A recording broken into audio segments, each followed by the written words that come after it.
ਪਿਆਰੇ ਬੱਚਿਓ,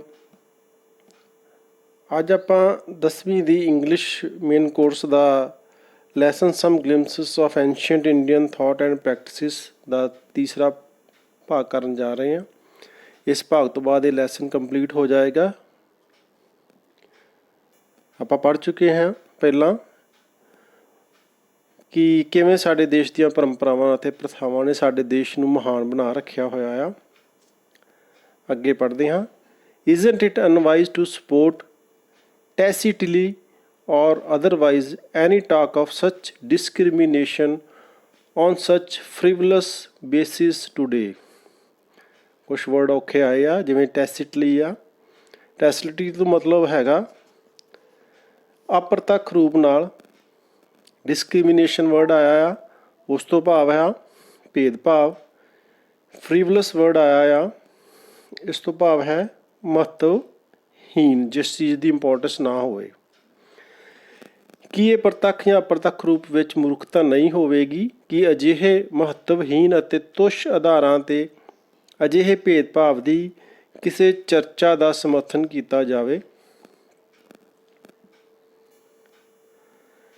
The history of this great land is full of examples where no auspicious ਹੁੰਦਾ ਸ਼ੁਭ function was considered to be held properly without the participation of women.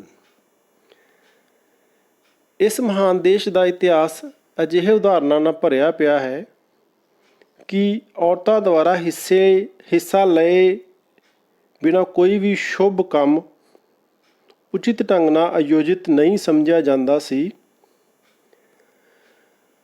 So much so that if no woman could somehow make it to the function, a statue of the woman was created to mark her auspicious presence.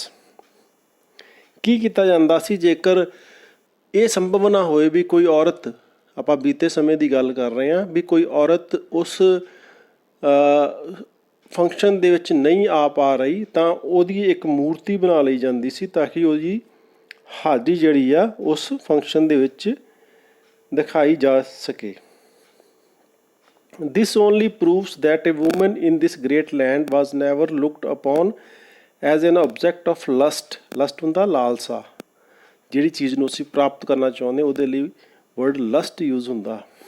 ਔਰ sex, she was always considered a devi, goddess, kanjak, a young unmarried girl, child fit to be worshipped. worship ਦਾ ਮਤਲਬ ਹੁੰਦਾ ਪੂਜਾ ਕੀਤੀ ਜਾਂਦੀ, ਜਿਸ ਦੀ ਅਸੀਂ ਪੂਜਾ ਕਰਦੇ ਹਾਂ ਉਹਦੇ ਲਈ worship word use ਹੁੰਦਾ।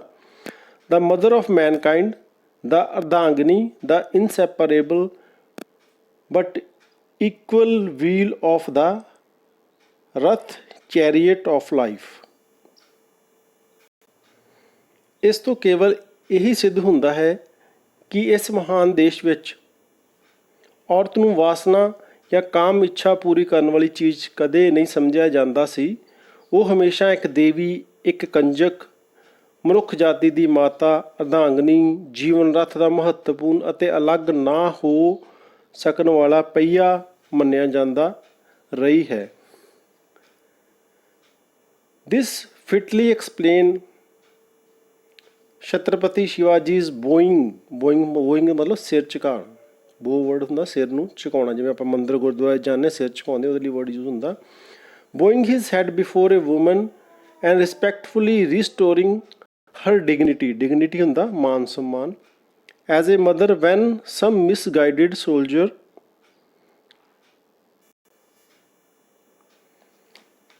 of his victorious army present her to Shivaji as gift. Chhatrapati Shivaji ਦੁਆਰਾ ਇੱਕ ਔਰਤ ਦੇ ਸਾਹਮਣੇ ਸਿਰ ਝੁਕਾਉਣਾ ਅਤੇ ਉਹਨੂੰ ਆਪਣੀ ਮਾਂ ਦੇ ਵਾਂਗੂ ਮਾਣ ਦੇਣਾ ਇਸ ਗੱਲ ਦਾ ਸਬੂਤ ਹੈ ਕਿ ਔਰਤਾਂ ਨੂੰ ਮਾਨ ਸਨਮਾਨ ਦਿੱਤਾ ਜਾਂਦਾ ਸੀ, ਕਿਉਂਕਿ ਕੁਛ ਉਸ ਦੇ ਕੁਰਾਏ ਪਏ ਹੋਏ ਸਿਪਾਹੀਆਂ ਨੇ ਇੱਕ ਔਰਤ ਨੂੰ ਲੜਾਈ ਦੇ ਵਿੱਚ ਜਿੱਤ ਕੇ ਅਤੇ ਇਹਨਾਂ ਦੇ ਅੱਗੇ ਐਜ਼ ਏ ਗਿਫਟ ਪੇਸ਼ ਕੀਤਾ ਸੀ।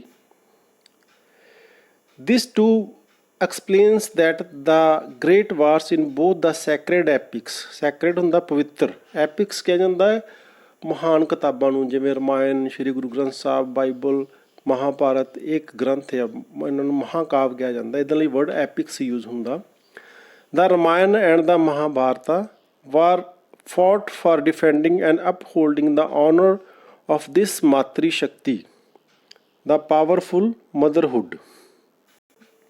ਇੱਥੇ ਇਹ ਗੱਲ ਵੀ, ਇਸ ਗੱਲ ਦੀ ਵਿਆਖਿਆ ਵੀ ਕੀਤੀ ਜਾ ਸਕਦੀ ਹੈ ਕਿ ਮਹਾਭਾਰਤ ਅਤੇ ਰਾਮਾਇਣ ਵਰਗੇ ਜਿਹੜੇ ਮਹਾਯੁੱਧ ਹੋਏ ਆ ਆਪਣੇ ਸਮੇਂ ਦੇ ਵਿੱਚ, ਉਹਨਾਂ ਨੂੰ ਵੀ ਇੱਕ ਔਰਤ ਦੇ ਮਾਨ ਸਨਮਾਨ ਨੂੰ ਬਚਾਉਣ ਖਾਤਰ ਹੀ ਲੜਿਆ ਗਿਆ।